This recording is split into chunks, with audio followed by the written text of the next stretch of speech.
איזה נוף מדהים.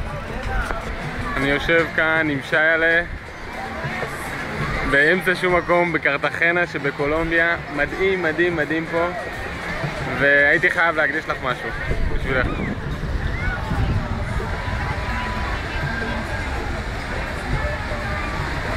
רק שלא יהיה לך ספק. אגב, הרבה בנות עברו פה והבינו את הצרפתית ואמרו וואי, גם אני רוצה.